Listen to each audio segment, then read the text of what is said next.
The following podcast is a W2M Network original production. Visit W2Mnet.com for all of our other great podcasts, plus news, reviews, articles, and opinions from the worlds of wrestling, video games, football, and entertainment. What time is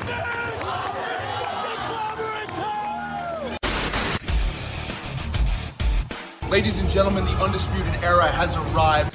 You have the 25 days of Christmas. Impact's going to have the 25 days of releases. I send it you to deletion! Yeah! It's hashtag Alpha versus Omega. Let's just say hashtag aroused.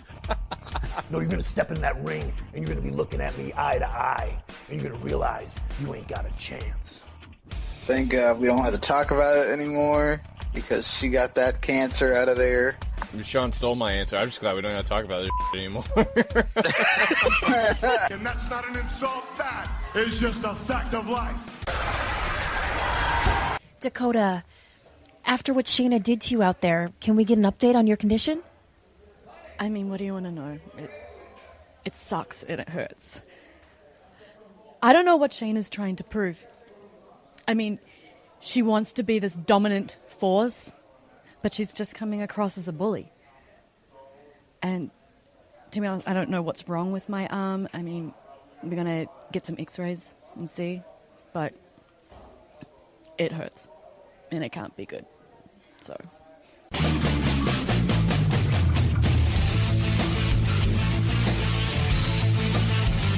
Ladies and gentlemen, wrestling to the max.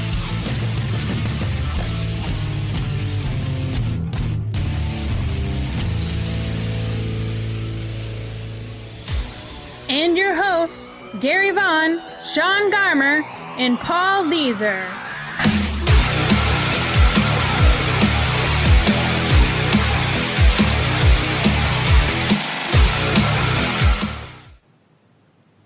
Ladies and gents, that's right. It's time again for Wrestling to the Max. This is episode 281, not 181, 281, part 2.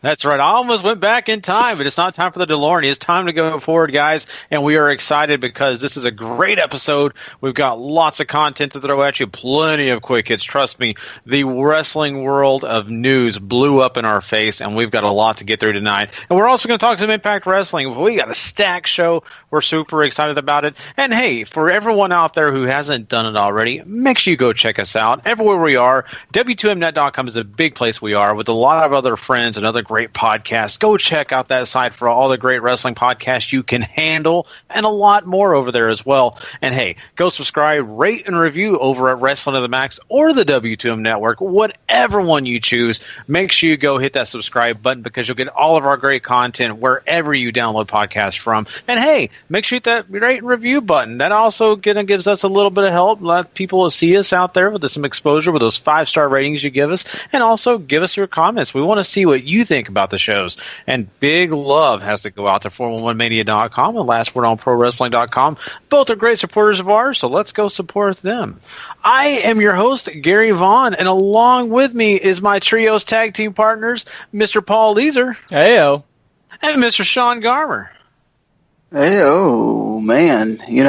Imagine if we really could be part of a trios tag team. We'd be kicking everybody's ass. That's right. I think we already are, Sean. I think we are. And I'm glad you're here tonight. I know we missed you for a couple of episodes. A lot have been going on with you. You had to handle that national championship game over there for college football. You've had a lot of stuff going on. The soccer podcast is moving forward as soccer continues to be. My phone also hates me sometimes. So, it randomly decided it wants to be on silent, or I forget that it's not charging and it's sitting there in the bed, so it gets muffled and you don't hear anything. And I'll wake up at like 4 a.m. like, damn it, man. Well, that sucks. I just missed it again. Nice. So, but I'm glad we have this rule so you guys aren't sitting here waiting, days or whatever. And it's like, hey, what's going on with the show? Oh, Sean, the idiot, keeps falling asleep. So, At least you're still getting something, even though I'm not there. So that's good. Gary's on to us. Don't worry. I'm not far behind, probably. I'm getting older as the daytime, and everything just goes by me. So, yeah. I get tired quicker, and that's what bums me out. It scares me, too. I'm like you guys. I mean, sometimes around the time we start to get this show going, I'm already like, man, I could have totally... Yeah. Man. So... I don't know how we used to do it before when we'd be up at 5 or something. Yeah, it's I true. look at our 4 years ago selves or whatever and go, "What's wrong with us?" What were you thinking? But you live and you learn, guys. And now, once again, we've had to make new rules for ourselves, and just to kind of continue on and go on. And hey, we're still a little nuts, but we get through it. And I'm really excited. All three of us are on the show tonight, and we're going to have a lot of fun, a lot of cool stuff to talk about. So why delay it? We've got plenty of news topics to get into. Let's go ahead and jump into some quick hits. It's time for wrestling news. Quick hits. You may fire when ready, Gary. Aim and go. Let's go ahead and talk. I'm telling Gary to fire when ready. That has way too many connotations. I gotta try to vary this up. I tell Gary to take away all the time. I gotta find some new stuff. Yeah, it happens, it's just now you brought me back to that hashtag aroused, and I am hashtag O-face. Oh, man. I thought we were going to get through the show, that one. Oh, no, never. Let's start this thing out by talking a little TV rights and some TV deals. How fun is that? Sounds interesting, doesn't it? Well, it does, because WB, they're getting closer to being done with their contract with the USA Network, which is NBC Universal, who is the parent company, and they are looking at possibly not having WB because WWE could possibly hit the Fox Sports Network. Yeah, that's true. It could happen. Fox has this deal with the UFC currently, which will be up, and if they don't re-sign UFC, they've got a lot of dead space on their whole schedule, FS1 and FS2. They need content, and so WB could definitely fill it. They could be a big deal, and that's really, honestly, something that I think Fox Sports is really interested in if they don't have UFC. This is a big deal. There's a possibility. This is not fact or official, but there could be this in the works. Paul, why don't you tell us a little bit more about this? This is actually very, very interesting because, for one, UFC does make up a whole ton of Fox Sports broadcasting right now. So if they leave, they have a huge hole to fill, and they have to scramble to sort of find it.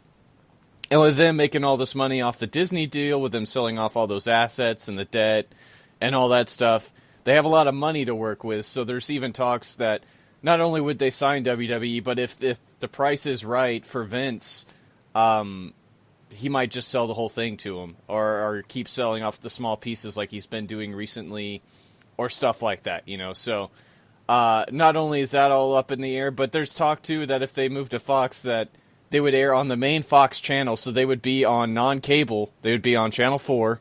That's at least here in Dallas. That's our Channel 4. And they would be back to 2 hours because they air the news at 10, which I feel that is a huge deal. Raw not on cable television is a big, big deal. Yeah, and then you'd also have presumably SmackDown as well, so you're having both your big shows Mondays and Tuesdays. You'd have your direct competitor still with Monday Night Football and all that, but then you're also getting to compete on network, so you'd be getting, a huge chunk of viewers. You'd hope that also means that they would get some kind of top tier where because Miami, at least where I live here, there's obviously soccer's different than wrestling, but there's also the thing that, wrestling may not be something that every local affiliate wants to be showing at, these prime hours. We have this problem where, they're supposed to be showing this soccer game, and sometimes it's even like the U.S. women are supposed to be on, and the Miami affiliate chooses to show something else, and they don't show the game at all. So I wonder what would happen with wrestling if you would get local affiliates to go, yeah, we don't want that on our local affiliate at 8-10 or 9-11 on well, it'd be 8-10 obviously on both because of the news thing you just mentioned, but still, like, I wonder if there would be local affiliates to go, yeah, we're just not dealing with that. So that's the thing too about not airing on the cable network, where you don't have that option. If they go, we're airing it on FS1, you're just gonna have to deal with it. Fox, it becomes a local thing, and they can go, well, we don't want to. So, I wonder if WWE would have to get some kind of deal where you cannot take us off, like the NFL has, right? Unless it's an emergency or something.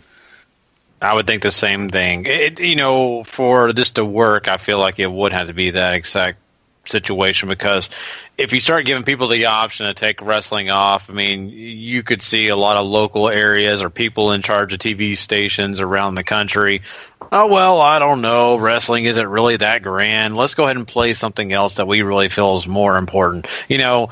That could be a big, big problem. That would definitely defeat the purpose of having Monday Night Raw on national television.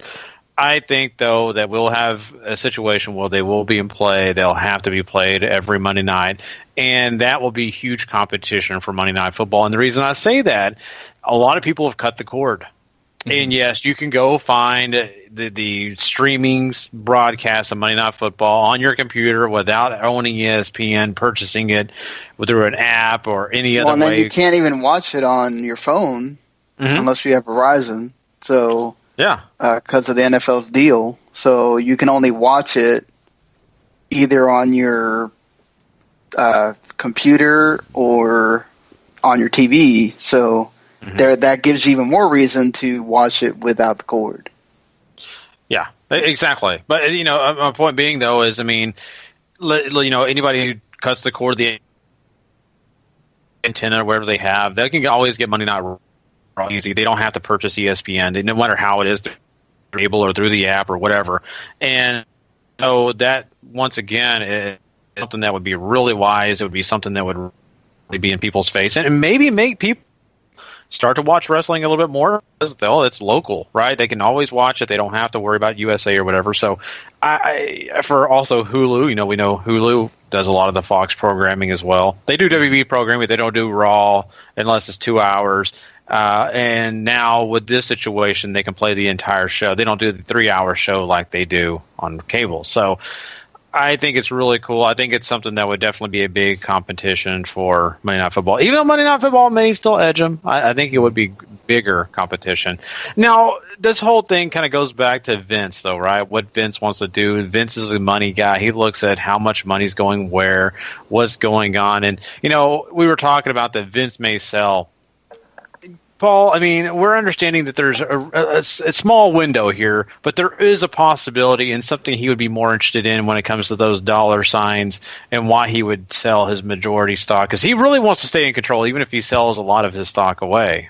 Right. The smaller pieces thing, obviously, is so he can continue to finance the Alpha Entertainment deal, which we've talked about in length on here about possibly being involved in football, whether it's buying the Panthers or whether it's opening up his own league or something like that. And in this case, the source that I'm reading says that it would have to be a UFC level offer, which UFC sold for $3.5 billion. So if Fox is willing to pony up that much money, and I don't think they would, Vince is gonna probably still be in majority control and all that stuff.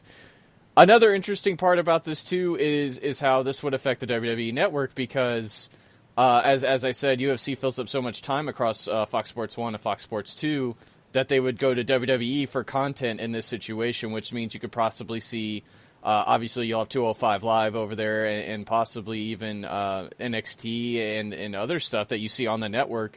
And maybe you see quicker turnarounds on those shows ending up on the network because they would have to rework how the deal works between TV airings to showing up on the network as far as on-demand content goes. Yeah. Yeah. Another thing too that they're losing to Turner is also they're losing the Champions League too, starting next year. So that's another time frame where they need content. Aside from whatever, and they would also air replays of that on the FS2s and FS1s like late at night. So that's also something that Raw could do, or SmackDown could do, or whatever. Is they could air replays of those shows to take up time, which obviously also improves their ratings and everything else. So sounds like a good deal for WWE. Just they won't get the access on having all the different Comcast channels that they're on, right? I think you'd still have like the Fox Deportes that they could have the Spanish stuff on, but I feel like depending on how that works with, Disney owns like FX now, so you wouldn't get the getting to be on, say, like I think they have they get to show in Spanish on Universal, and they get to be on that Universal channel, and they get to be on some other stuff sometimes. They won't get that much outreach as far as what they got with NBC, but it's interesting how that would work, I guess. Yeah, there's a lot to this, and once again, this is all speculation. This is not fact. I don't want people to think that we're going with a story and then 2 weeks later find, there's a new deal. Well, plus, there's also, I'm pretty sure Comcast and NBC might go after them hard too, because they are very, very reliant on WWE. So, like they lose WWE. We're talking about Fox getting a bunch of content. Well, USA and that cable tier, which has been one of their biggest channels for the longest time, loses their main drivers. So, that's huge. Yeah, that is really huge, So, we'll continue to follow this. There's a lot to this. Once again, we wanted to bring this to everybody's attention because it is a possibility. And if it does happen, well, you've already heard our thoughts on it. So, let's talk a little bit about this mixed match challenge. And to be honest with you guys, it's going to be fun. I think it's going to be kind of interesting to see how this whole thing works out.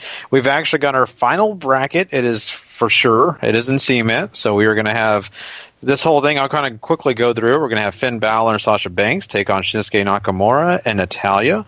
The other matchup will be we'll have Asuka and, of course, The Miz and Asuka, taking on Big E and Carmella. And then we'll have the next one. We'll have Strowman and Bliss.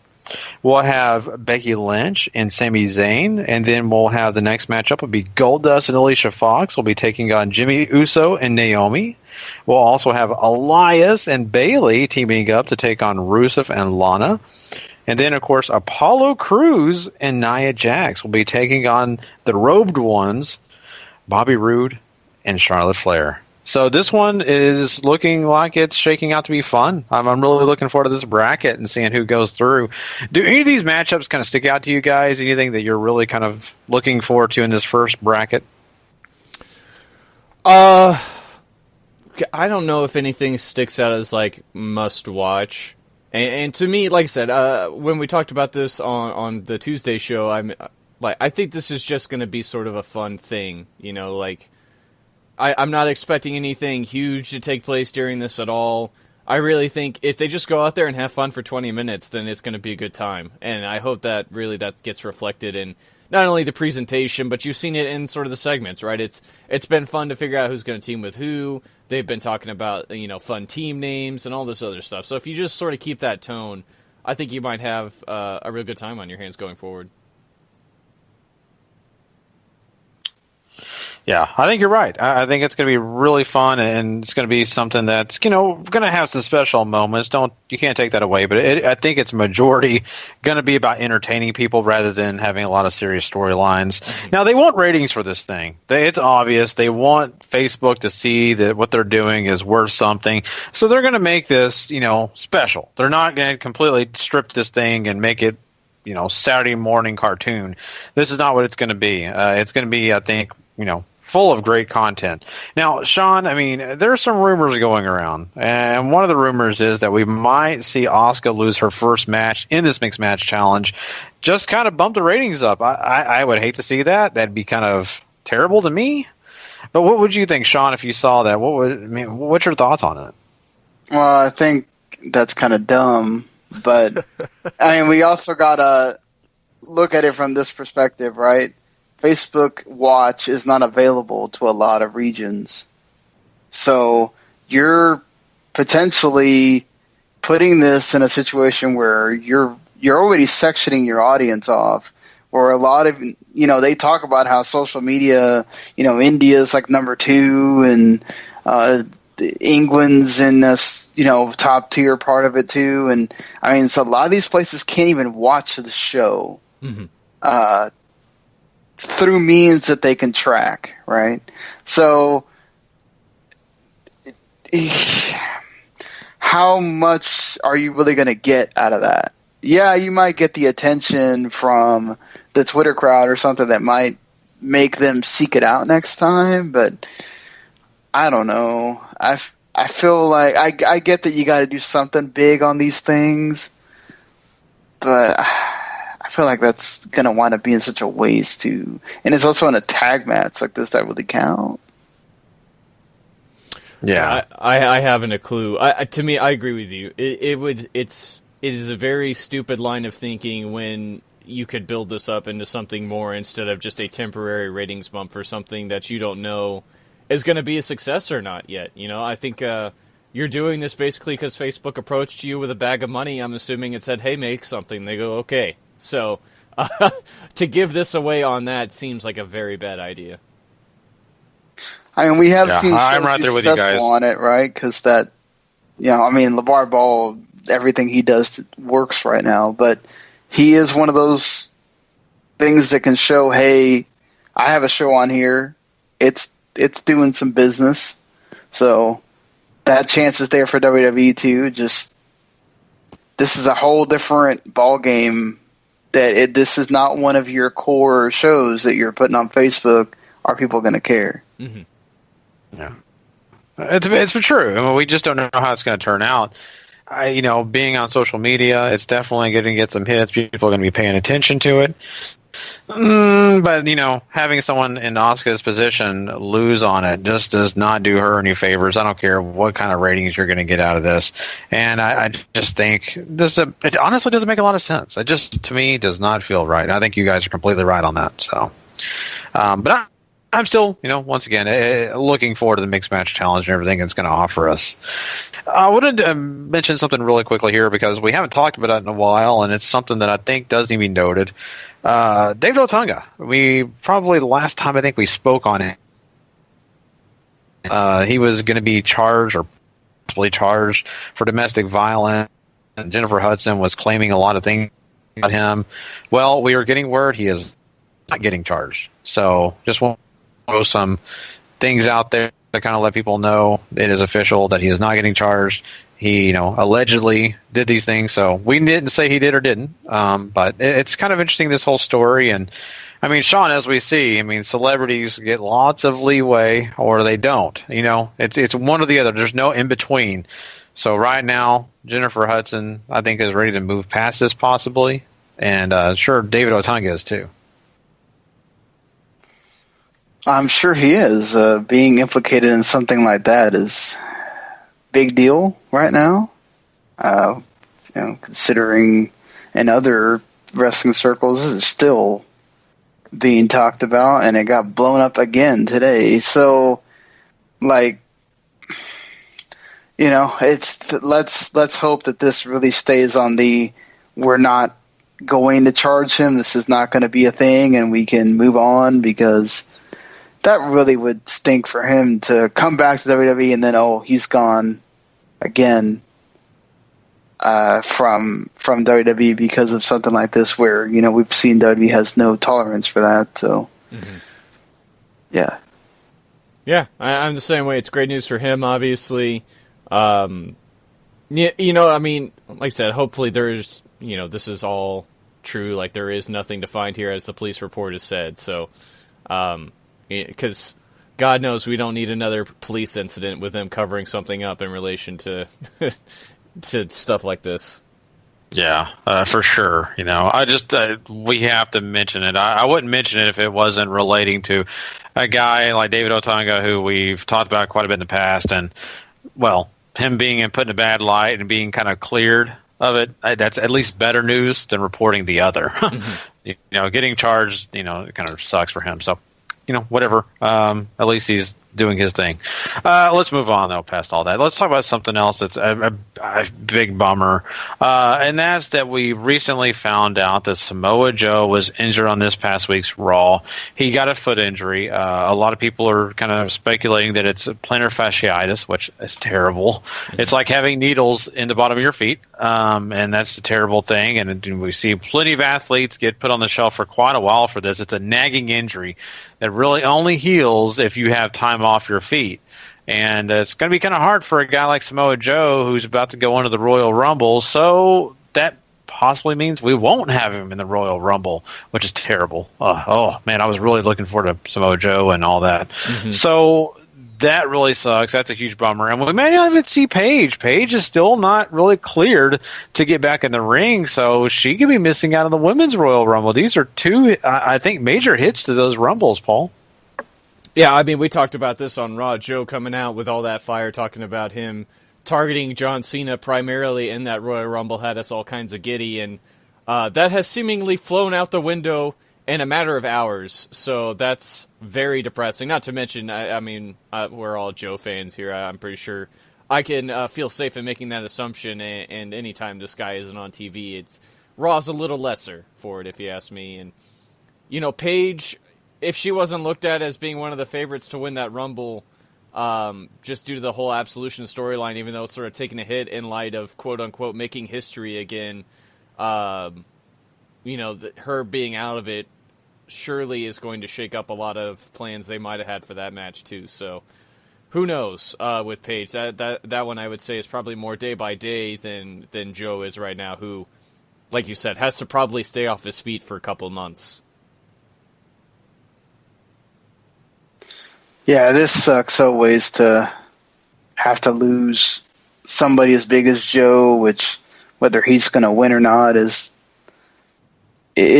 what it is. But I think this is somebody that the crowd would have really enjoyed seeing there. Mm-hmm. I mean, you could have had somebody really go after. This is Philly, so I mean, you could have had maybe Joe becomes the guy that they cheer for after he gets eliminated too. Who knows? Maybe this works out for Vince in that way, but sucks for him. You miss a big event like this, it's never a good thing. No, you're completely right. And I think Samoa Joe, this is the worst part about it, is the fact that he is older, right? And the fact that he only has so many more of these in him. And I just hate to see him miss a big moment like this. Now, I'm not going to go out there and say that I really felt like he was going to win the Royal Rumble. So maybe it's not so bad, but being a part of the Rumble does matter. Being on the stage, like Sean said, it really, in Vince's eyes, means something. So for him to miss out on such a big event, that's a huge hit. A bummer to us, a bummer to him, and I really hope that he gets better soon, because I want to see him in Mania. I want to see him do something big. Well, who knows what's going to happen from here, but I just hate to hear that. Paige is one of those big losses too to the Women's Royal Rumble, and I don't want to be sexist. I'm not trying to be sexist. I'm just being very honest. With the Men's Royal Rumble, you're going to have a lot of stars, a lot of guys that have been cemented as meaningful, guys that have been away from the ring for a little while, sometimes appear, big pops, lots of those things. And the Women's Royal Rumble is going to have to match that. And they don't seemingly have the big part of the show like the men do. That's obvious. So a lot of them haven't been built up to the status that some of these guys have been built up. So WB is looking into, doing some other things to spice up the Women's Royal Rumble. They're looking at bringing a lot of the NXT talent up to kind of help this Rumble. So a lot of the females that we've been watching week in and week out on NXT, or maybe some of the Mae Young Classic people, will be joining this Rumble for the women. And the thought is maybe they'll be trying to get in touch with Molly Holly and Michelle McCool. Both have been reached out to by WWE, so those are a couple surprises that possibly could show up. But I mean, Sean, I mean, I think I'm trying not to be bad on that, but I think I'm got a point here. Yeah, I mean, you're not wrong in that. Like, this is the women are going to have a struggle to keep their attention, and past certain women that get in there. I mean, it's just like the men, though, right? When you start getting the guys that people know aren't going to stand a chance, they don't really care. They might latch on to a few here and there, but for the most part, they're really not. But I think the women have a bigger problem, and that's why I feel like, of course they're going to bring back some of these older stars to get attention. And I think you need, say, a Molly Holly or whatever, because part of the Rumble's appeal is bringing back stars that you haven't seen in a long time. Mm-hmm. I mean, as much as the Bellas are cool, I mean, you see them on Total Divas all the time, and you see them with Cena or Bryan or whatever. So it's not like they're out of the limelight. I mean, you can go on their YouTube channel really quick and see them. So getting a Michelle McCool, which would obviously, bring up Undertaker rumors, and then or Molly Holly to show up would be kind of cool, considering. Yeah, I mean, you could argue about their importance and to everything, but I mean, they're both women who can probably still go. I think is the important part here too, and like I said, I really hope Beth Phoenix is on this list too. And I think the current number of women in the match right now stands at 17.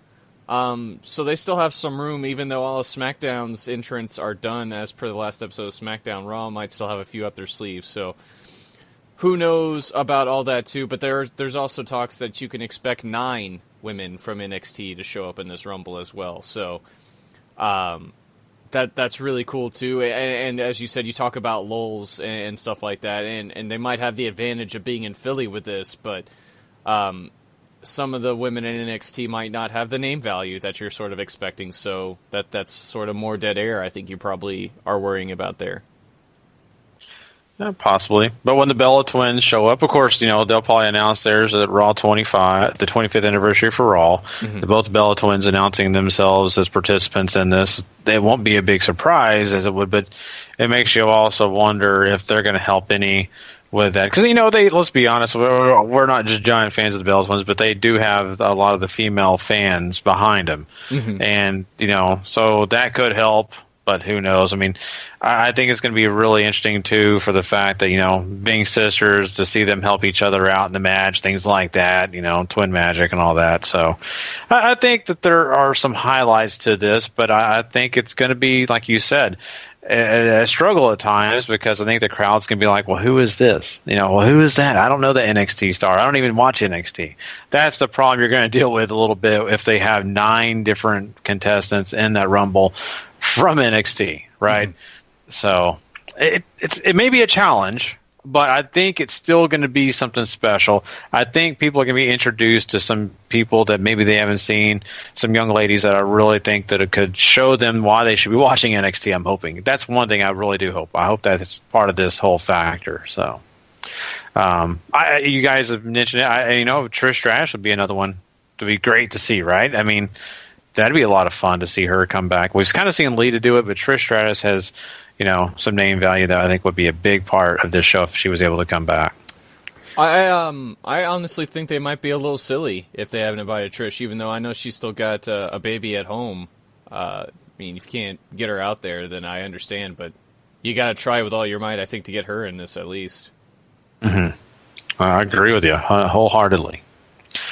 Talking about all this stuff, Royal Rumble leads up and starts the whole road to WrestleMania. And it's going to be a lot of fun. This year's WrestleMania is going to have a lot of different aspects that I think we'll be just super excited about. And there's a few things that around WrestleMania weekend we have to deal with. And one of those things is talking about the Hall of Fame, right? The Hall of Fame is always a big deal, and who's going to be announced for it. And we're looking at a few sites out there that are kind of pointing at Bill Goldberg and saying he's 100% going to be the headliner for this year's Hall of Fame.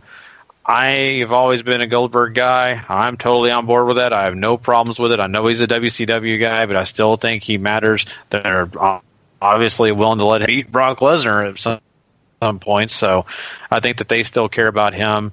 Paul, I mean, I don't think it's a bad headliner, especially if you're going to fill in some of those other gaps with maybe people have not really thought about.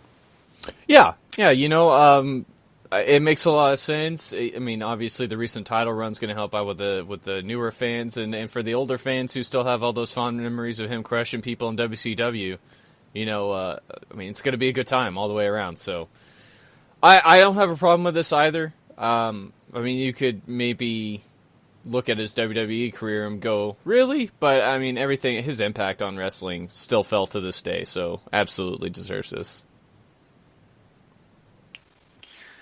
Yeah, I don't think you can argue at all with Goldberg being in. Or it's just from his WCW stuff alone. What he did in that company, be one of the only guys during that Bischoff era to get over, and that was new, and make the run he made. And I mean, when you think about streaks, that's the first guy you think of, even with Oscar breaking it and all that stuff. I mean, that's the guy. I mean, when you think about crossover guys from the sporting world or whatever to come in and to do something in wrestling, he's one of the first guys you think of. Oh, he was a former football player. He came in. He showed that you can have all this stuff. You don't have to wrestle for 20 minutes, and you can have a character that just works. I don't know if that would work. And it's shown he set a standard that like now is still followed of, okay, have a bunch of squash matches and get this guy over by just whooping people. Mm-hmm. They did it with Braun Strowman. They did, they tried to do it with Nia. It didn't necessarily work, but they've done it with quite a few guys. And Goldberg was really that guy that, I mean, there's probably been others, but in the sort of from, Attitude Era on, that's that guy you think of when you're talking about, oh man, okay, let's have him go through a bunch of guys on the roster till we feel like he's ready to go have a main feud, and maybe he gets over. And there's people that have done that, and so it's a big deal for Goldberg to finally get that recognition, I'm sure. Mm-hmm. Yeah, I'm really, hoping that, when this whole thing comes down, I hope that he has a presenter that is entertaining and exciting, right? So that's one thing that I think is a part of this equation, because I think, it scares me that, he loves his son, which he should, but it scares me he's going to have his shirtless son come out there and introduce him and do his... It just terrifies me. Like, it's just awkward. So let's hope it's not his shirtless son. Let's hope it's somebody else. I could throw out a bunch of names from WCW that I think would be great. I mean, you could give Bischoff the opportunity. He's done this before, presented somebody. You could give other guys like Karl Malone or somebody like that who had a history. I think Jay Leno would be perfect, because him and, that thing was Bash at the Beach. That was awesome. So I don't know. I think you have to have someone that really help him to be that lead in to Bill Goldberg, because Goldberg is great. He's as a character, but him just talking up there, I think, especially headlining the show, may start to wind people down. So I love him to death. I feel like he got better with WWE giving him the lines. Yeah. But when he was ad-libbing, he was bad. Well, that's what I'm saying. Like, on his podcast and different things he's done, he's just very serious. He's very serious about everything. So I think he's got to have, hopefully, some, a speech in front of him or something. But I think a great lead-in would definitely help him. So let's hope that happens. And I mean, I would think that he's also smart enough to know that maybe he just needs to keep it short and sweet, and just leave it at that. And if it goes a little long, you can always have Kevin Nash come and stun gun him, with a taser, hit him. Fair point. So, but yeah, we'll see. WrestleMania is going to be the big factor, though. Of course, it's the whole thing. It's what everybody's leading up to that weekend, and Undertaker still doesn't have an opponent, which in my personal opinion, doesn't need one because he doesn't need to wrestle. But, if he's going to have to and he feels like he needs to, he can pick up those gloves and that hat and do it again. But there is a lot of thought still that Undertaker is going to take on John Cena. Once again, Paul, I don't need to see it, but it's what it is. It's what people are going to happen. It's what people are thinking is going to happen. At Raw 25, is Undertaker over at the Manhattan Center looking for an opponent, and then here comes old Big John Cena. I would have been much more preferable for me to see this 3 or 4 years ago instead of now. But if Taker still thinks he can go, I'm okay with this. I don't know if that necessarily needs to happen, but the dude's got so much tenure and so much respect. Worldwide. You tell him no, Gary. I'm not gonna. I probably won't either. But, geez, Sean. Yeah. I don't know. I've been one of those that keeps saying, like, how many times are you gonna have Undertaker, have a match and say it's his last match or whatever? How many times are you going to get the opportunity to have it be the perfect ending and then, we're going to have another one? I feel like, okay, we couldn't do the Sting and Taker match, so we're going to do Cena Taker because we've been trying to do it for like 2 years, and let's just do it because, now Cena's a part-timer. He's not doing anything totally important.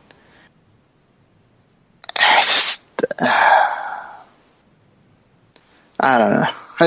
It's kind of like, if it would have happened 2 years ago, maybe I would have cared more, but it's just, I think it'll be a great spectacle and everything, but you talk about there's a chance that this match may not be that good. There's that chance, that the older Undertaker gets. Yeah, I think that's where I'm coming from. I think that's where my just lack of interest and just about the whole thing comes into play. I love Undertaker, but it just it doesn't fit for me. It just doesn't work. I think it's been done. So, well, let's move on from here and let's talk about Matt Hardy. Can you guys hear me? Yeah. Yeah. Okay, sorry. I heard a lot of dead air, making sure you guys could hear me. So Matt Hardy apparently has got a deal with Anthem Sports to get all his core components of the Broken Universe. So Vanguard 1, we could see it on WWE television. That's right. That dilapidated boat, Paul, it's still available. It's now usable. I'm so excited. Yeah, Rebby, I can't believe I'm forgetting Rebby's Senor Benjamin. Yeah, of course, Senor Benjamin. Jesus. All of that stuff a part of this deal, which is great. Because originally he would have just had the rights to sort of just his broken character.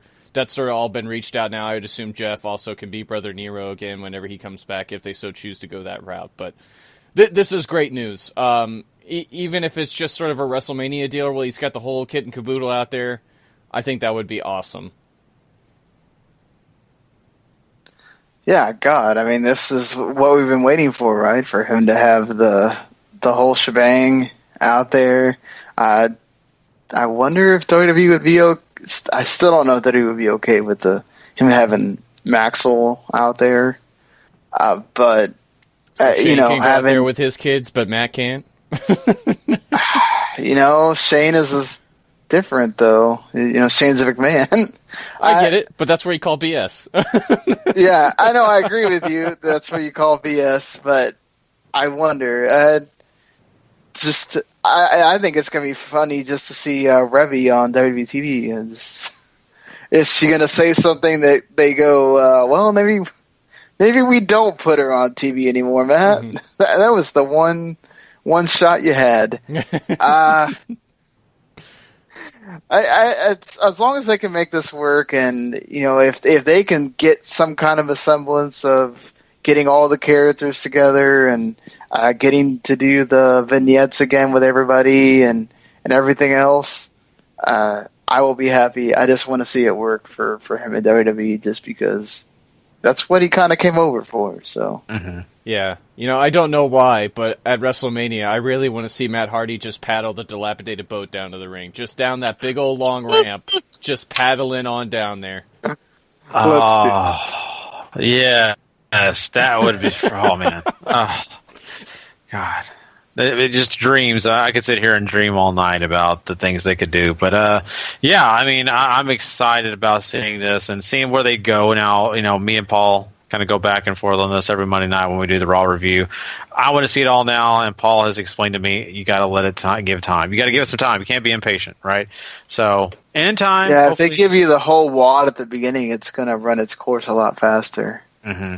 I know. Just people won't know what to do with that. Like, suddenly there's 4 more characters, and there's a boat for some reason, and he's got a drone, and why are we at his house? Vanguard 1 is going to be amazing. Oh, man. I cannot wait for any of it. I just really can't. But I get you guys. You guys are completely right. I'm just impatient. That's just the way it works sometimes. A lot of people have been impatient about this, and this is kind of fun and exciting to hear if you're a big Candice Michelle fan, but she has recently signed on for NXT. I believe you mean Candice LeRae, sir. LeRae, I'm sorry. Why did I say Candice Michelle? Man, I am going back in time. Way back in the... Wow. Dan, yeah. Oh, boy. She's just got an email saying, look, you're back? Yes. You heard it here first, folks. Candice LeRae, WWE, about damn time. That's really all. She's great. Wonderful wrestler, great personality. I mean, she absolutely deserves this. I can't wait to see her on television. Yeah, I think this is really cool for her and for, I'm sure Johnny Gargano's been waiting a while for this to happen. I mean, she's one of the best out there, so glad to see her finally be in NXT, and I'm sure she will be whipping all those rookies into shape pretty quickly. Mm-hmm. Yeah, I've been looking forward to seeing that for sure. So that's some good news. What could be some other good news possibly is Gabe Sapolsky has signed on with WWE for a consultant role. This will not affect his work in WWN, but I mean that's I guess some good news. I mean he's a kind of a smart guy there. Yeah, he's been doing a lot of work for NXT on a handshake deal. Now it's all sort of official and certainly looks to strengthen that deal between WWN and WWE.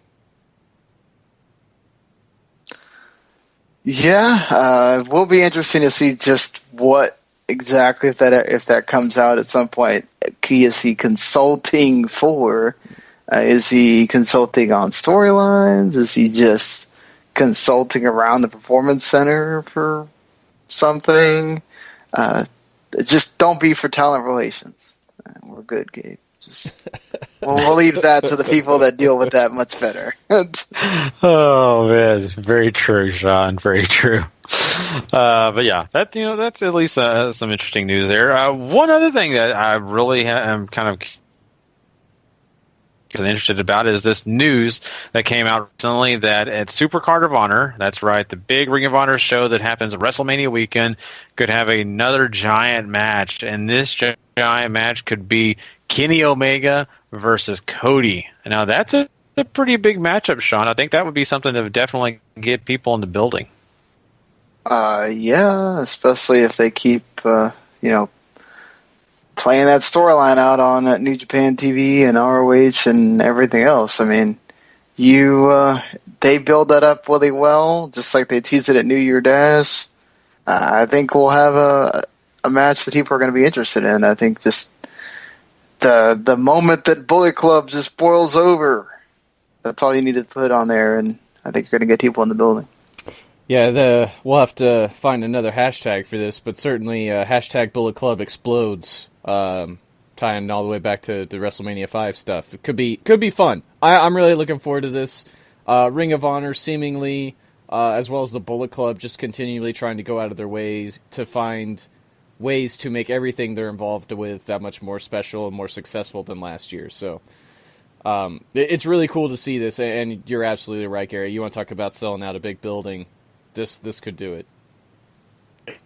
Yeah, I'm right now just thinking about it makes me super stoked. Mm-hmm. So I can only imagine as they build that card going in, it's going to be really fun. I think there's going to be a lot more matches added to that Super Card of Honor that are just going to really get butts in seats. So I think this is also in some really good news. We of course, you're talking about some of these guys in Ring of Honor. We've seen Cody and the Young Bucks be working on this all-in show. We've been basically talking about for, I think, a month or 2 months now. And this is something that's, been speculated on and kind of talked about. Well, we found out that it will actually take place on September 1st. That's right. We have a date. And we've already got some confirmed announcements on who will be there. We got Adam Page will be a part of that show, Marty Scurll, Stephen Amell, yeah, the guy from Arrow, and Kenny Omega, all confirmed for that show. I don't think it's a bad way to start. And, of course, they'll probably add some more big names. But, I mean, that's a good thing, I think. You already got a name that's going to help you sell a lot of tickets, Kenny Omega. I mean, the dude's just absolute money right now. I'm sure there's a ton of Bullet Club fans already thinking that the entire stable's going to be on this show. I would tend to agree. They're going to announce where the location is on an episode of Being the Elite somewhere down the road as well, so we'll have to stay tuned for that. But yeah, pretty exciting stuff. There's a lot of shows also happening around that time, too, so this is going to be interesting how they deal with that. As far as, you got a lot of competition going on around the country.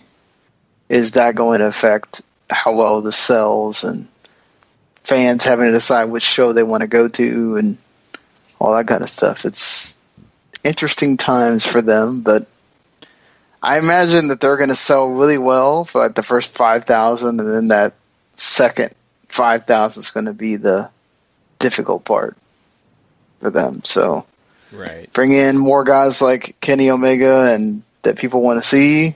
I think that gets closer and closer to getting your 10,000. Mm-hmm. Yeah, it's certainly going to matter on names for sure. And like you said, once you get more, I'm sure you'll have a lot more buzz. But do you still think they need to sell out to be considered a success at this point? I mean, I think if they get really close, I think people will be. But if you're talking about they got to, 6,000 or something like that, it shows still how far apart you are. Right. And I think that's the main. I get that the main goal is to prove that they can have a show and it doesn't need to have some wrestling company's name on it. But also, you're trying to prove that you can also have this underground movement be big enough to make WWE's lights turn on and go, they can get 10,000 people in an arena.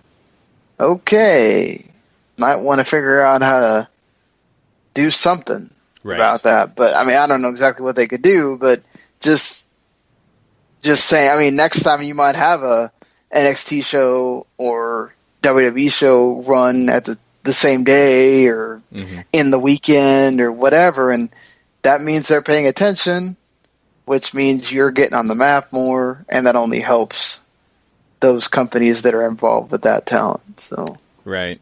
Yeah, I think you get to 3/4 full still. I think you can call it a success, and you nailed it on the head. I think this is a show that is meant to show that you don't need WWE to be successful, or just to show the strength of the independent scene right now, which I think a landmark statement like that certainly is going to do the job pretty well, and it's going to take all the talk from Twitter to something verifiable,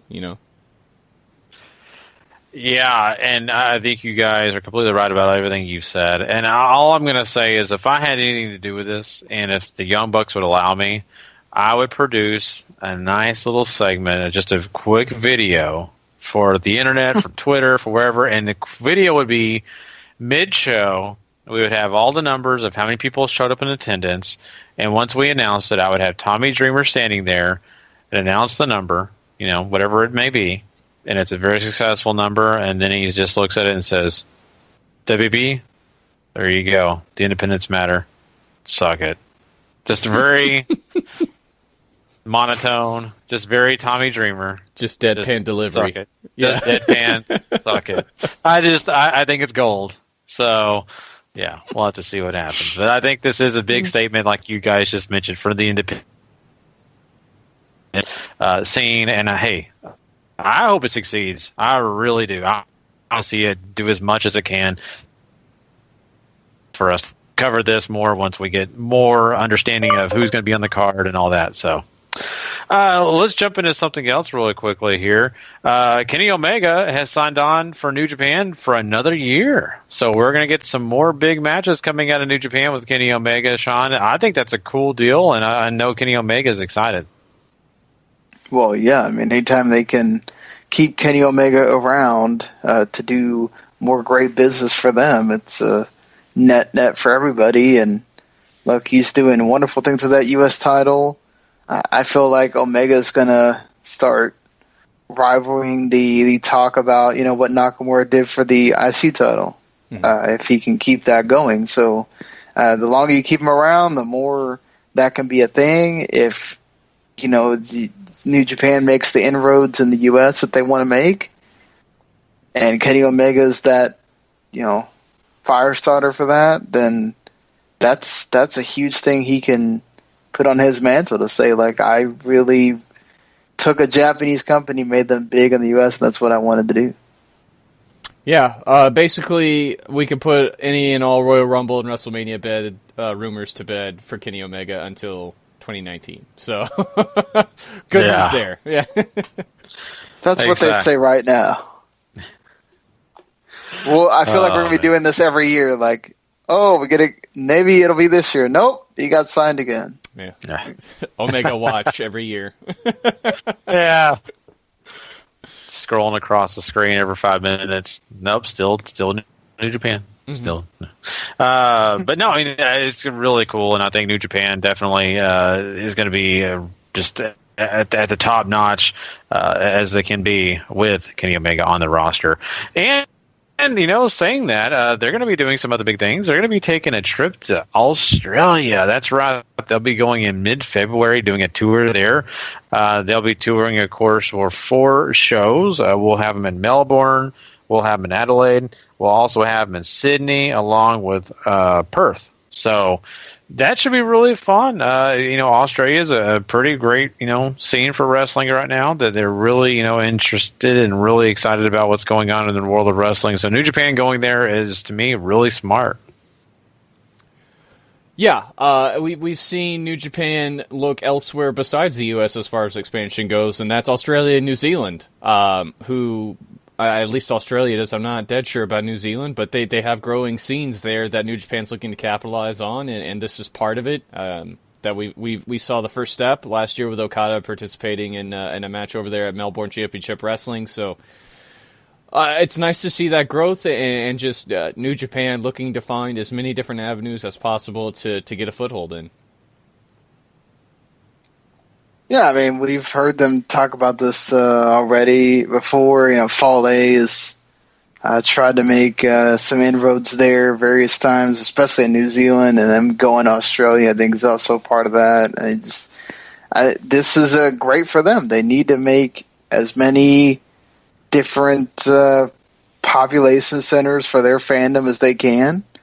And, you have the UK with the Rev Pro connection. You're trying to do that in the U.S. You have Singapore and Taiwan, and now you can do New Zealand and Australia and take advantage of having stars from that area right now, where you can really headline those shows with. So, that's an even bigger plus for you. Yeah, I think it's really exciting to see, where New Japan's going and how far they're expanding, really trying to do new things, which is very important for their brand. And I'm really excited to see what they do in 2018 and moving forward with this kind of stuff, because this kind of touring is really smart, really, really smart. Let's talk about someone else who's going to be doing some traveling. Hirai Kawatu is going to be going on excursion to CMLL. Paul, I'm sorry about the correction or correct me if I'm wrong on his name. I can't do these Japanese names. Hirai Kawato. Hirai Kawato. Man, see, I told you. See, there you go. It's half the fun of putting Japanese names on there, Gary. Yeah, I know.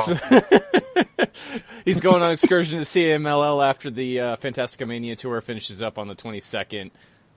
So fair voyages to him, who is looking to be maybe the most anticipated young lion to go on excursion and come back and sort of light the junior division again, like Hiromu has.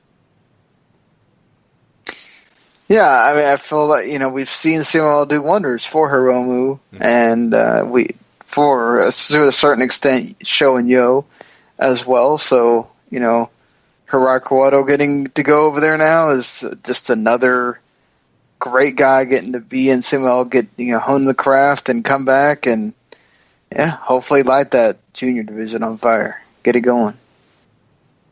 Yeah, that's really, to me, super exciting for him, and it's going to be, cool to see him do his new thing at CMLL. It'll be really, really fun to watch. Well, something else that's going to be really, really fun to see is Impact completely change up things. That's right. They are going to be done with all the GFW hangover. They are moving back to the four-sided ring. Yeah, God, I'm so excited about that. But they're also going to be doing some new title belts. So we'll be getting rid of that global Impact thing. And, of course, they'll be making a deal with Twitch, which they've already worked on. So they've got some big things coming up here, Sean. And, I think for the better. Yeah, I mean, we've seen some wrestling companies use Twitch, and it's worked to their advantage, especially with YouTube having their issues and all that, and getting really stingy lately on ad revenue. So that helps Impact. And the titles thing seems like, can we finally get a name that sticks so we don't have to keep changing the titles around? That would be a good idea. And the four-sided ring thing, I feel like, has been needed to be coming for a long time. But hey, we'll see how long that works. They changed the four-sided ring before and then change it back. Just leave it the way it is, please. Just stop changing it. Mean, they have a lot of traditionalists in charge now.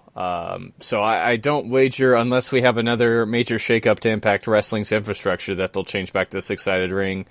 I'm excited for the new title belts. I didn't like any of their new championships at all, so that's some welcome news there. And Twitch is a big thing now, and I don't want this to sort of get short-sold or brushed under the rug because, as Sean said, it's worked out for indie companies. Impact is a little bit bigger, and they're talking about making specific content for that channel as well as whatever else happens to end up on there. So, interesting stuff, and that Twitch thing certainly is something to keep an eye on. It really is. And, it seems as we go on and we get the shakeup that has happened, that some of these decisions are more level-headed, at least from the outside looking in such a quick time span.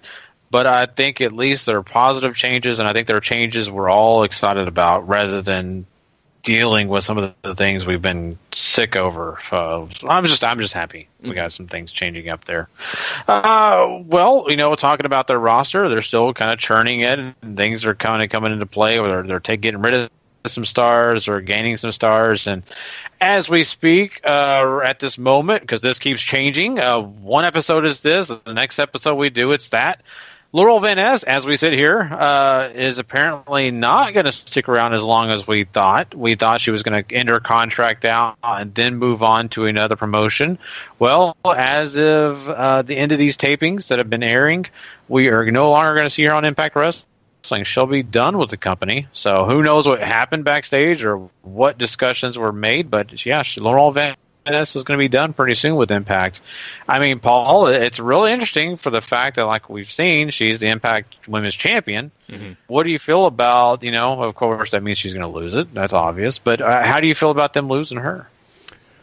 They've made a lot of other signings, and one of them has certainly been spoiled already if you've been paying attention to that. But I didn't know if we really want to talk about that here or wait for it to come around or not. But it's harder and harder, I think, to get a grasp on what they're trying to do, because it seemed like they were all in on the move to Canada, and now it seems like it's not so. It seems like they're going to go back and forth between Canada and Orlando still. So I haven't a clue. I don't know if Laurel's a giant loss for him. It is somebody that the company has invested quite a lot into, though, so I'm sure that kind of stinks, disappointing or creatively and all that for them. But I don't know if it's a giant loss. I enjoy Laurel Van Ness's work, but it's not earth-breaking or anything like that.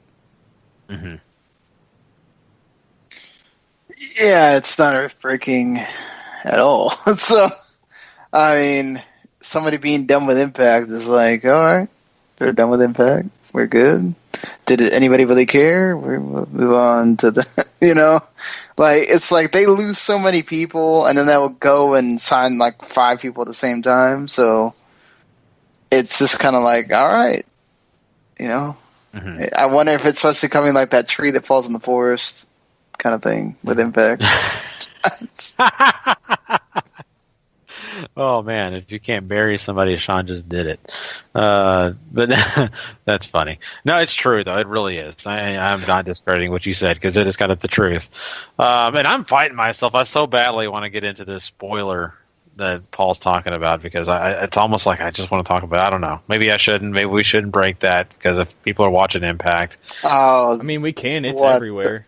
Okay, like go ahead. 5 people that are go ahead watching it that might listen to this show. Go ahead, Paul. Kind of tell because I want to hear your point and what you had to say about Laurel Van Ness leaving and why this signing matters. So Impact has gone in and brought back Austin Aries, who appeared on the most recent set of tapings and instantly became their new world champion, essentially. So, when it sort of changes your perspective because Austin Aries is a bigger name. He's obviously non-Canadian. And it makes you wonder if the move to Canada is as I said if it's still going that way and Aries is just cool with it or what. But I also wonder too if the deal with them letting the wrestlers keep all the intellectual properties that belong to them as far as gimmicks and stuff goes has changed some minds too. Mm-hmm. It does make you wonder that, and the one thing that is exciting is the fact that if you're an Impact fan, you've been following for years, Austin Aries very well, and I'm sure they're really excited to see him back with the company. I kind of am too, for the fact that WWE wasn't really using him a lot. It wasn't really doing anything. So this is cool. I like Austin Aries. I've followed him for a while, and I'm really happy with that. And the intellectual property thing that you were just mentioning, they signed Brian Cage on. So are we going to have him as the Machine, right? I mean, is he going to be kind of like what we saw in Lucha Underground? What's he going to be? I think that's another great signing for them. I really do. I'm kind of curious to see how he kind of fits into that mix as well. Yeah, there's a lot of people, obviously, from Lucha Underground starting to find their way over here to Impact, seeing as Lucha has opened the door for them to go out and sort of wrestle wherever to help make up for the fact that they're not going to have as much money to play with. And, I mean, Brian Cage is one of the biggest names, I think, on the independent circuit right now, is insanely talented. So I'm really looking forward to this as well, and Cage is, if he gets to use the Machine gimmick like he's been using for the last couple of years, then I don't think they're going to have any trouble getting this guy to go places.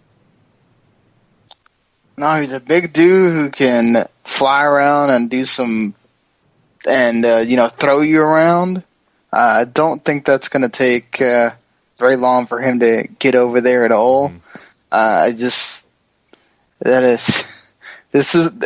feel like it's like, man, if they would only been able to do this like a few years ago, how much a bigger deal I feel like this all would be. But I think the Austin Aries thing, at least is someone that was in Impact before. Right. So it's not, we're bringing him straight from WWE to have him win the title again, that joke that everybody used to tell about, you signed him, you're a new TNA World Champion. Right. Even though I wonder how long it's going to take Brian Cage to be World Champion. But, because I'm sure they'll do that storyline again where Austin Aries is too small. So, I mean, how long is it going to take that? So...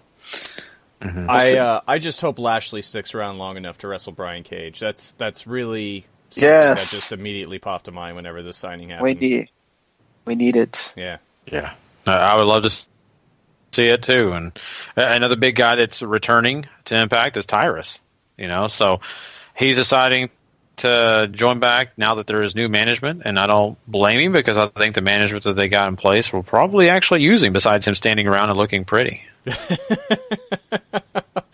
Let's hope so in his case. I know that's something he was very big on, is not just wanting to be there. So we'll have to see what happens. Tyrus, I don't know if he's ever really moved the needle for a lot of people, even though I did enjoy Funkasaurus for a long time. So. Well, if only he could use Funkasaurus and TNA or Impact or whatever, maybe he would do something. I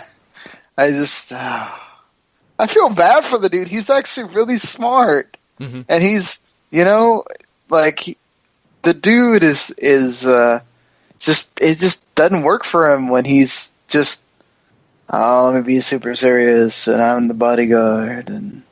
All right, I'm going to try to be cool now. No, it don't work either. It's like you got to be, sometimes we make fun of, Vince coming up with these ridiculous gimmicks for people. They work for him. Yeah. He can't get anything else over. I don't know if it's because of that, but yeah. Yeah. I don't know if it was him or the headphones that were getting over the last run, but he at least was there, and now he has come back. We'll see if the headphones came with him. But no, one last thing we're going to really quickly say here is Impact may be without Moose for a minute because he apparently got a knee injury in these recent tapings. I'm not going to say anything too derogatory, but I don't know if it's a big miss or a big deal at the moment. But yeah, he seems to be injured. Once again, somebody else they've invested a lot of time in, and somebody who they clearly had high aspirations for, and has found himself in a never-ending feud that went nowhere quick. So maybe not a huge blow currently, but maybe for long-term plans, it's going to matter a lot more for him.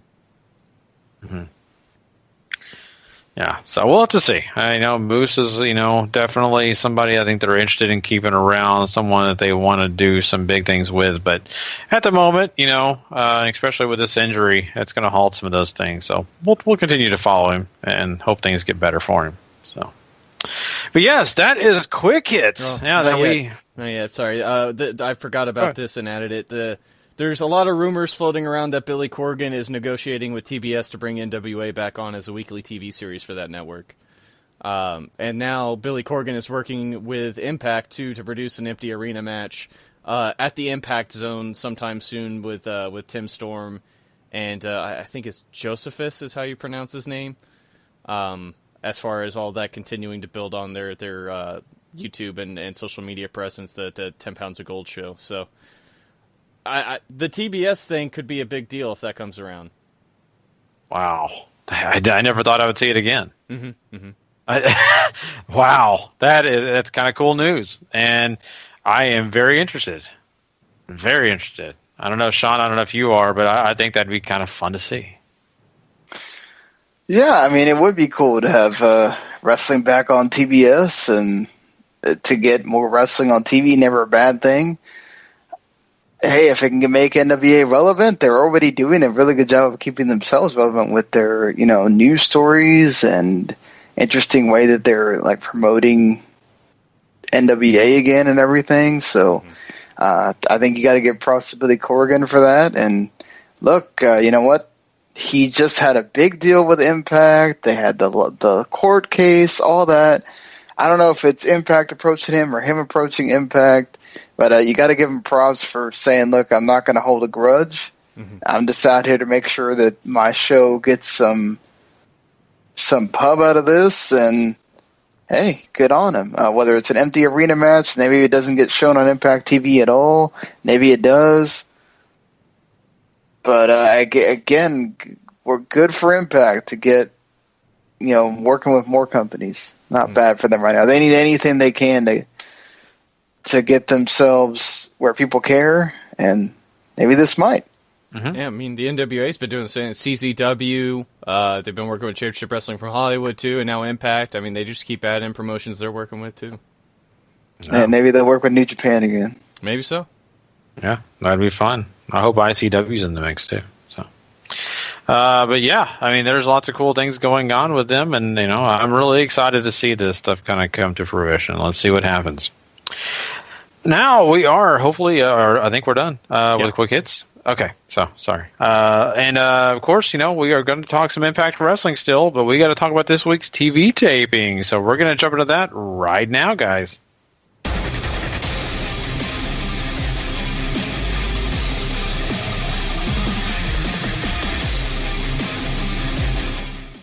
Boy, oh boy, Gary, there's no way to get me more excited about Impact Wrestling than opening with Dan Lambert running his mouth.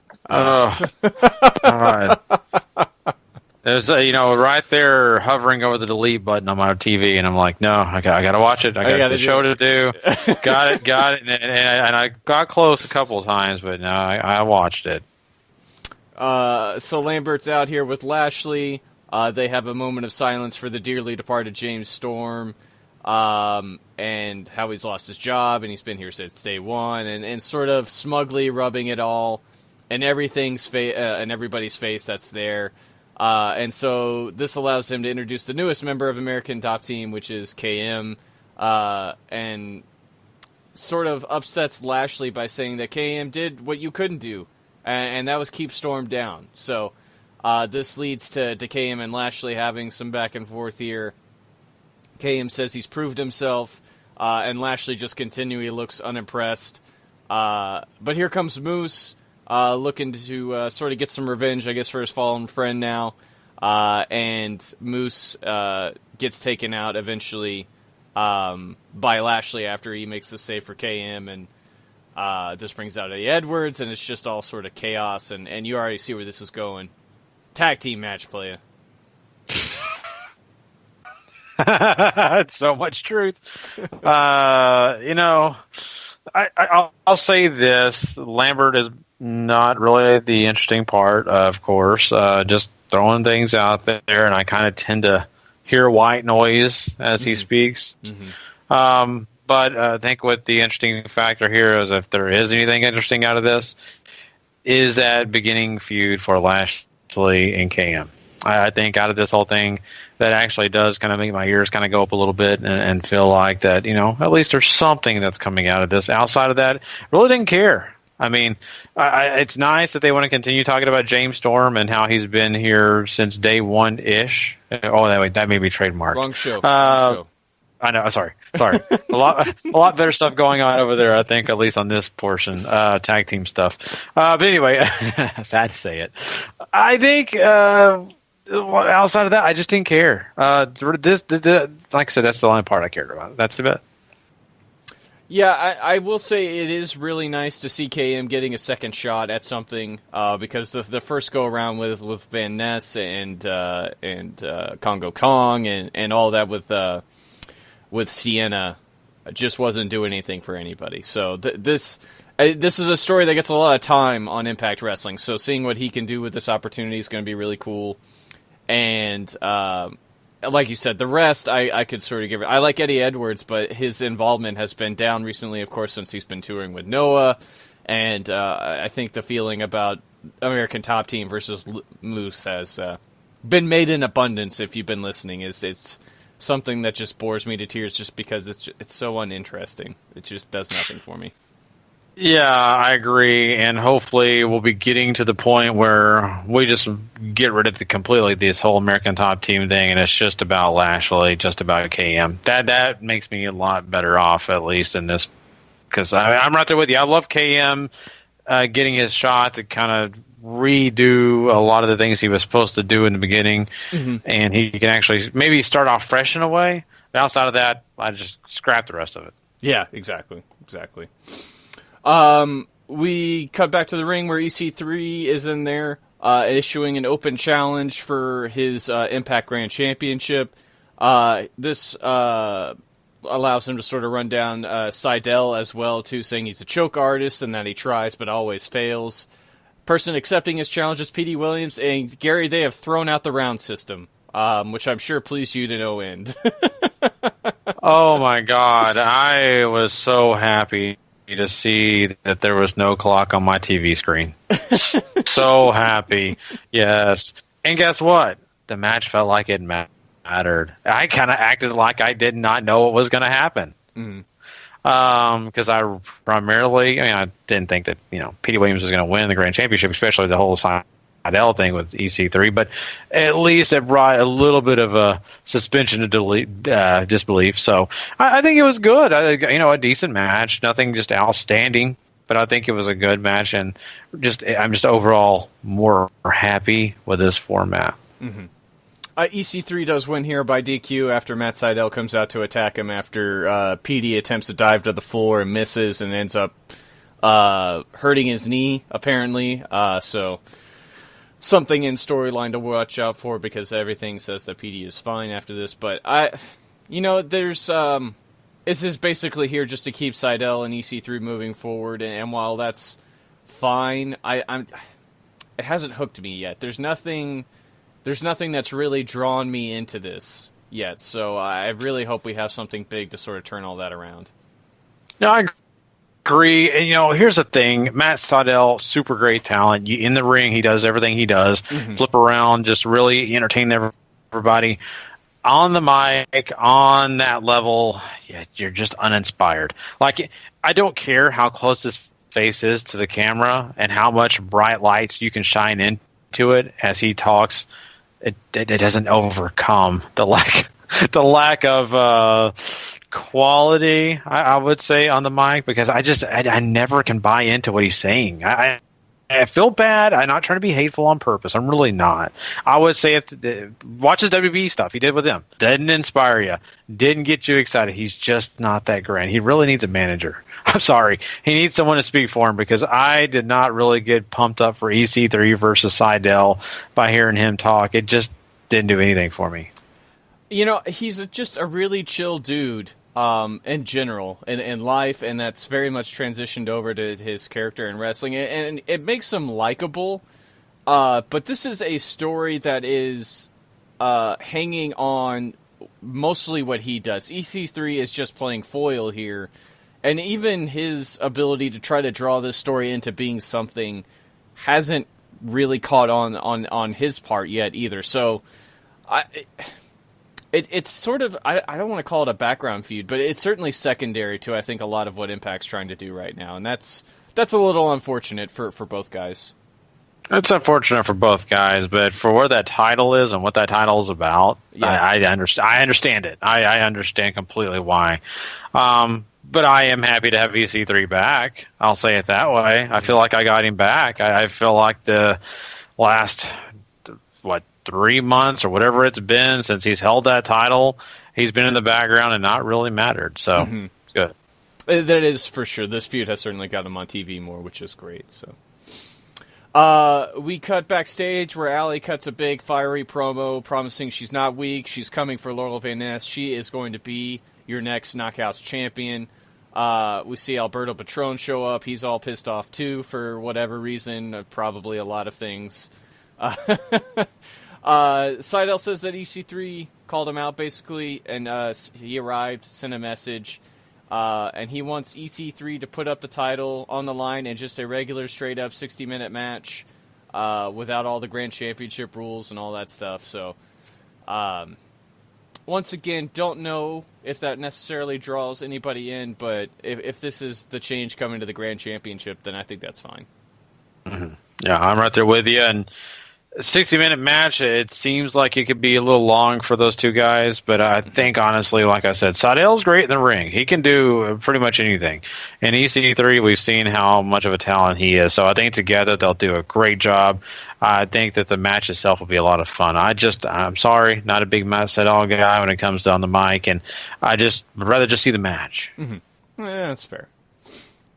We get this segment for the Global Force Network. They have their match of the week, which is James Storm and Kurt Angle for the TNA World title. Just a reminder that this thing exists, folks, because I think over the last couple of months, or at least the last month in general, you may not have known that it did.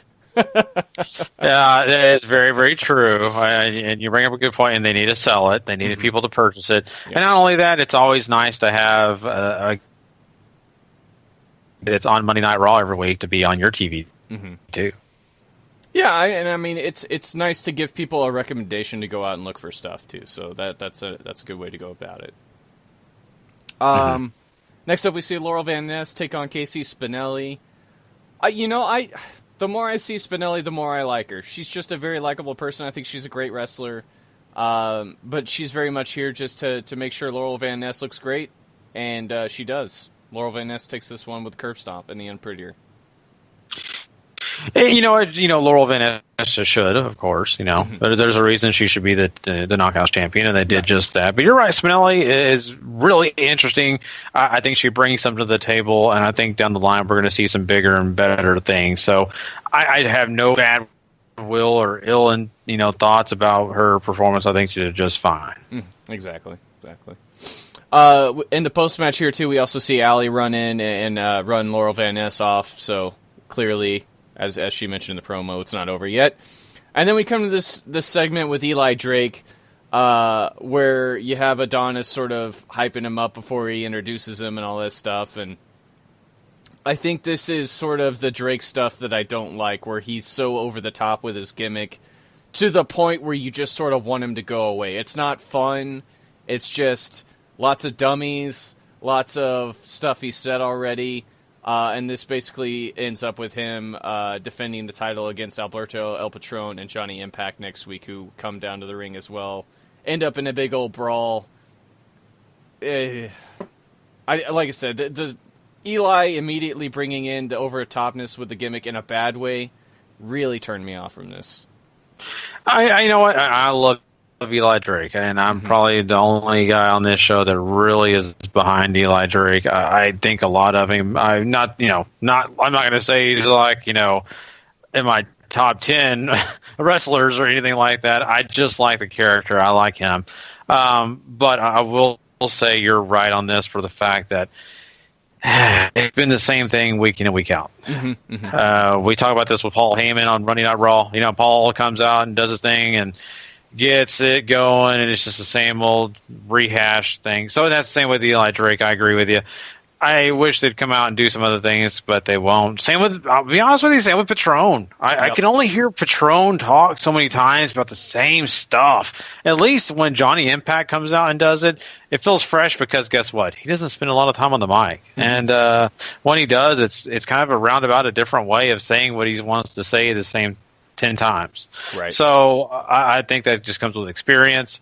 I think that comes with charisma, personality, and let's just be honest, Johnny Impact, he has it. So I'm right there with you. None of this did anything for me. I get it. Yes, tag team play, all that kind of stuff coming into play, or a triple threat, whatever they want to do, or however they want to do it. It all that matters is they just need to announce the match and let it happen. All this kind of felt like a waste of time. I hate to say that, but it just nothing new came out of it for me, Paul. Yeah. I mean, the story is the same, right? These guys all want to be the champion, and while there's been some hiccups along the way to sort of, I guess, try to freshen it up, it's mostly just been the same stuff over and over again. That's just these guys wrestling, and that's fine. But you're not learning anything new about the characters, which is something I think I harp on a lot about wrestling these days. But if you're not elevating the feud and trying to get us to learn something new about a character from a program, then what's the point? Because Eli Drake's the same, Patron's the same. I think Impact sort of, as you said, he's able to keep it sort of fresh in a way. So I also just really like him too. So that might be coloring my perception as opposed to the other two as well. So. Yeah. Well, once again, I mean, when you got a guy that has had so much success on many different promotions, who has had a lot of opportunities to, really just showcase that he's got it, that helps out a lot. And so, it is what it is. And, after all the things we kind of said about this episode of Impact, I don't think it was a just god-awful episode. I think they had some things here. I just don't know if every bit of it was super, super exciting. I think, though, they are getting better. I think, though, some of the things that they added, you could tell they're improvements. They're certainly trying. Everything on this show is trying to get to a point, right? Every segment does mean something. And that's very, very nice. There's not a lot of throwaway in these 2 hours either. And you get even these little side segments that sort of just used to be guys talking now sort of matter. Like you have You have Lambert here joking about Storm being gone and sort of crediting KM for it and not Lashley. So you have, you're poking the bear there a little bit, which is nice. And you have this wonderful... I love the park gimmick, by the way. Adding in Chandler Park to this whole thing has been wonderful. They're hanging out. You have Jimmy Jacobs show up, and they're running down the... he runs down Joseph Park for not being Abyss anymore, basically, and just being a lawyer. Like, it's somehow lesser, So it's just great. And Joseph says that Abyss is never coming back, and of course that means that he is at some point. And Jacobs is like, you know what, it doesn't matter. I have the real monster now, which is Congo Kong, who comes in and scares the living bejesus out of Ethan Page / Chandler Park. So, this is fun. Like, this is stuff I can get behind. It's not like Congo Kong's going to change the world overnight, and he's not a great wrestler by any stretch of the imagination, in my opinion, but I think he works in this role, and when you have foils that I think people are invested in, like the Parks, who are just these sort of fun, silly characters, it makes it stick out. It does, you're right, and it can be silly, and it's just entertaining. I think that people will kind of latch on to that. They kind of dig these kind of things, and this is the kind of stuff that if, let's just say you took this clip and you put it on YouTube or wherever you want on your, Instagram, whatever kind of video you can play, I think people around the world that don't watch wrestling would kind of find it fun. Exactly. Like, that's kind of funny. See that guy, the way he reacted to that big old, monster, things like that. So I think this is the kind of stuff they need to continue with. It may be hokey, but you know what? Some of the best things that has come out of Impact have been hokey and just kind of crazy. So I think they need to continue it. I really, enjoy it. And, I'm right there with you on that. Yeah, it certainly has its place on the card. And I think that's something important to remember, so... we cut to this video package of OVE wrecking up LAX's clubhouse and stealing stuff from them. LAX comes back later. They're all pissed off, talking about wanting to end OVE and bring up a barbed wire match. So that escalated very, very quickly, Gary. Yeah, that's the one thing I'm going to say about all this. It's from hey, let's make a cake to. We're making a wedding cake. I'm like, what God? I just asked you to make a cake. I didn't know. Wow, my God. How many tiers do you want?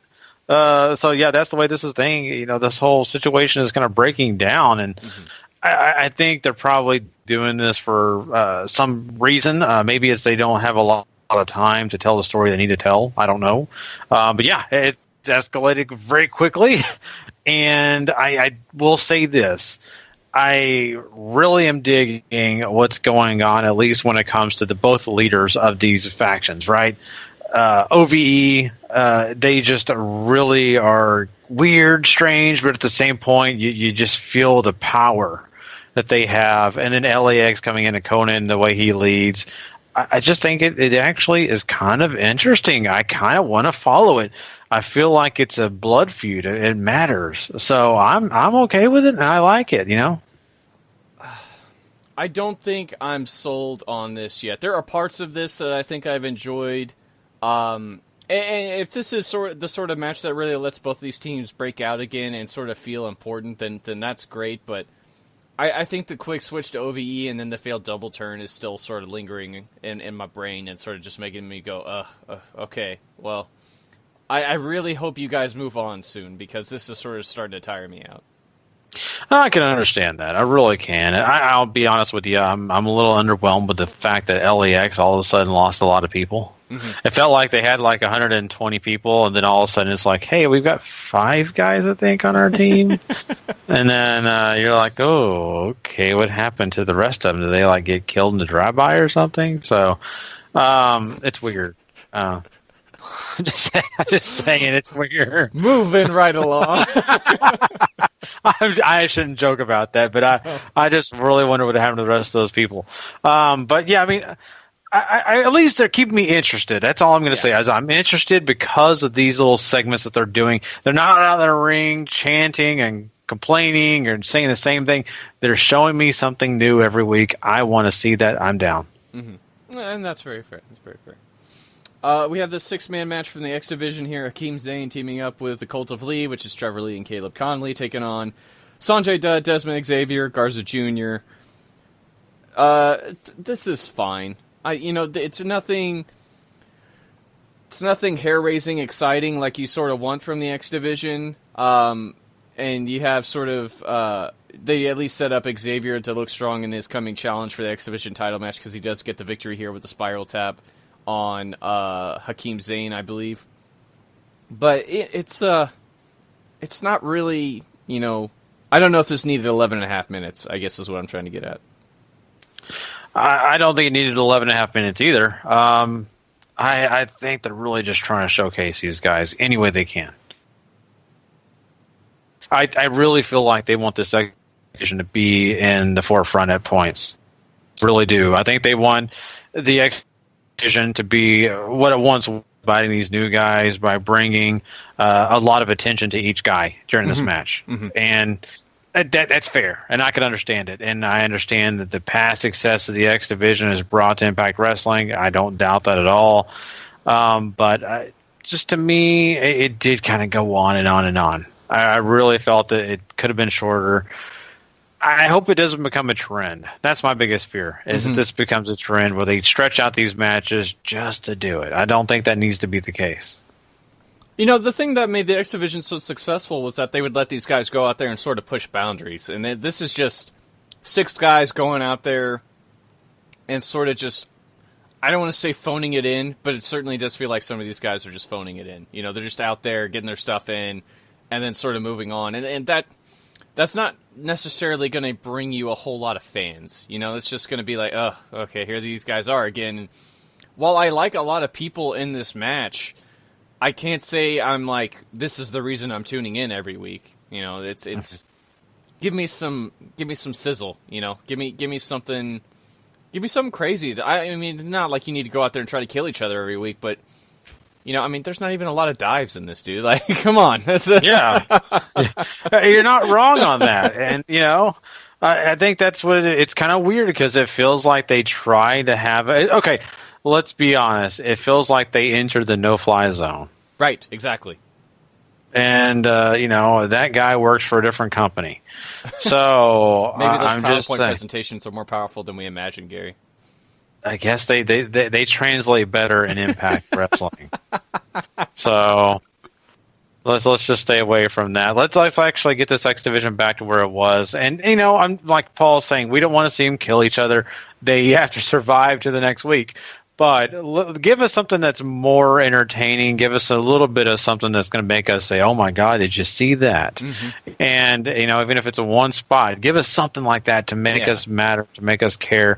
And I think they can do it. I think they're just a little afraid to give it away too fast, too much too fast. And I can understand that, but you got to give a little something. Exactly. Yeah, exactly. Ishimori shows up in the post-match for a little bit of a stare down with Xavier. They shake hands. I'm still, I really like Desmond Xavier. I love Taiji Ishimori as well. I think their match is going to be really good. So looking forward to that next week. And even though I just went on that whole long spiel about none of that being memorable. Well, that wasn't really memorable either, them shaking hands. But, I'm right there. That match is going to be a lot of fun. At least I hope it is. If they won that match, you're going to hear one upset guy. Yeah, exactly. So. Congo Kong takes on Chandler Park next week. We're also going to have that barbed wire match, the barbed wire massacre between LAX and OVE confirmed. And that brings us to the main event. Lashley KM taking on Moose Eddie Edwards. Lashley and KM end up getting your victory after a Dan Lambert distraction on Eddie Edwards, which allows KM to hit his big move, which is it's Project Ciampa. I don't know what he calls it, but this is basically just to move everything along. You have Lashley and KM sort of having their boiling thing come up a lot of times here, and Moose and Eddie Edwards are just sort of trying to hang in while fending off all of the American Top Team. Yeah, I mean, the whole thing, really, like we said, it just is not anything super spectacular. It's okay. But, I mean, I don't know. what I was really into so much on it.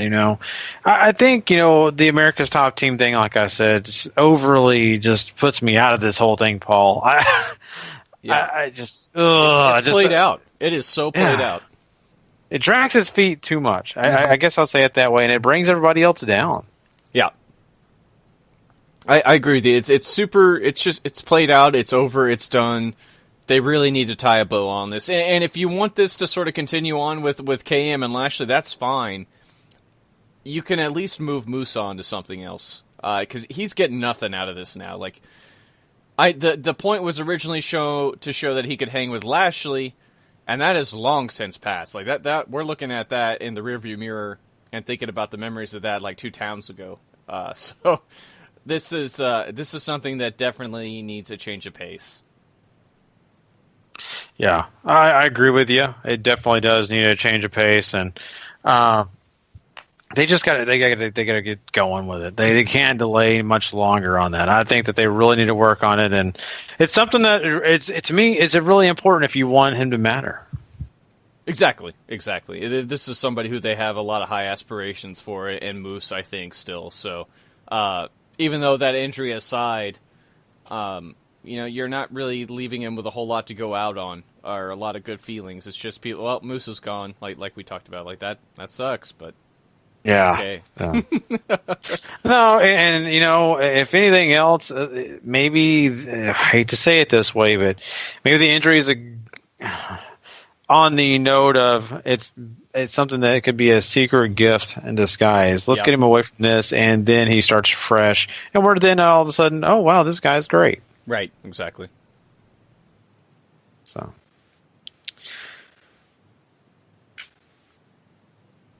All right, are we now moving? That's Impact, sorry. Oh, okay, I'm sorry. No, I was making sure. I had a few cutouts here, so on my end on the audio, so I thought maybe it cut out again on me. But no, yeah, that is Impact, and of course, once again, we have got to do one last thing on this show, and that is crown a Superstar of the Week. Superstar of the Week.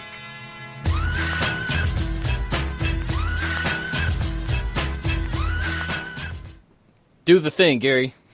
Alrighty, well, let's start off giving a point away in this thing, and that is going to be to the Bullet Club OGs. Yeah, Tama Tonga, Tongaloa, and Bad Luck Fale reclaiming those Never Six-Man titles on New Year's Dash.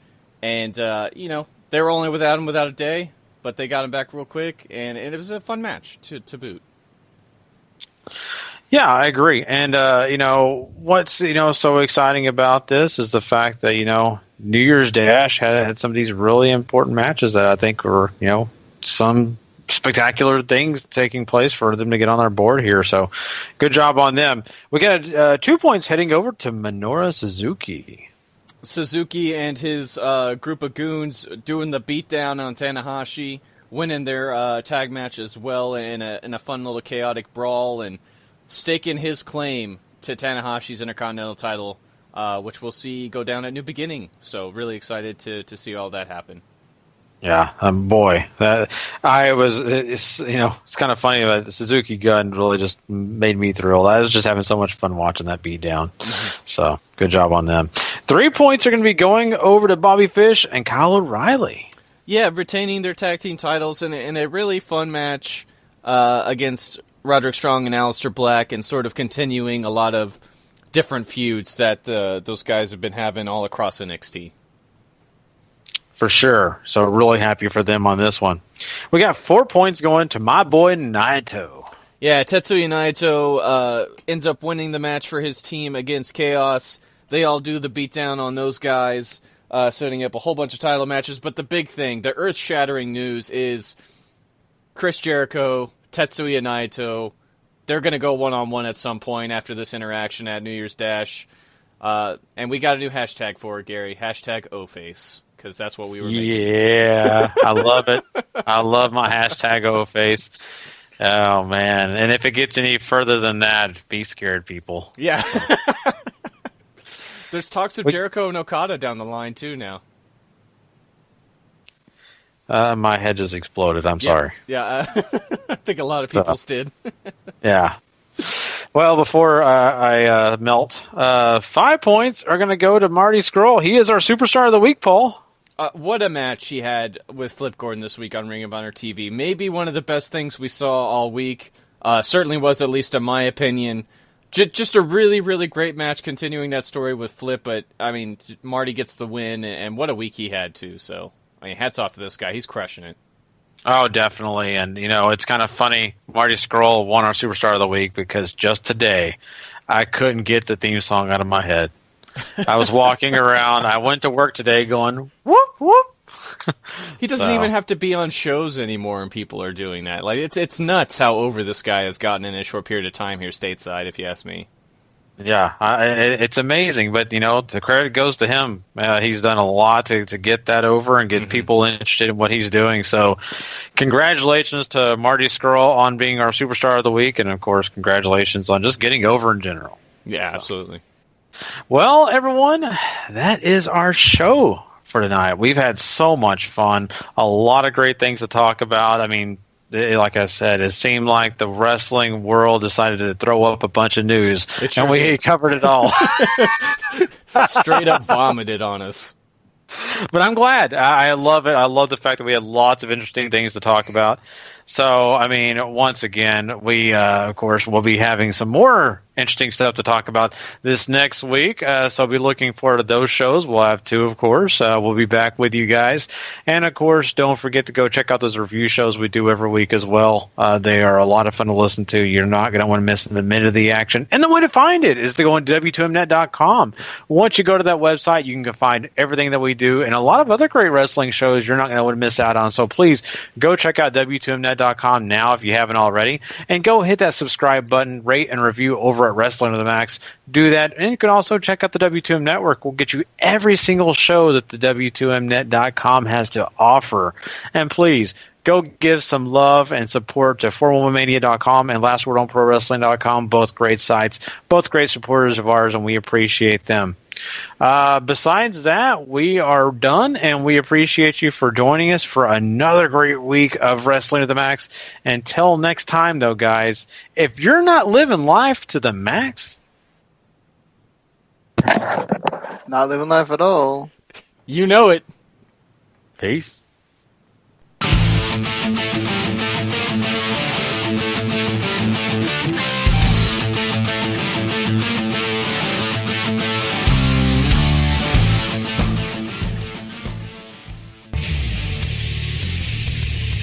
The previous podcast is a W2Mnet.com original podcast. For more great content like this, go to W2Mnet.com for the worlds of wrestling, video games, entertainment, and sports.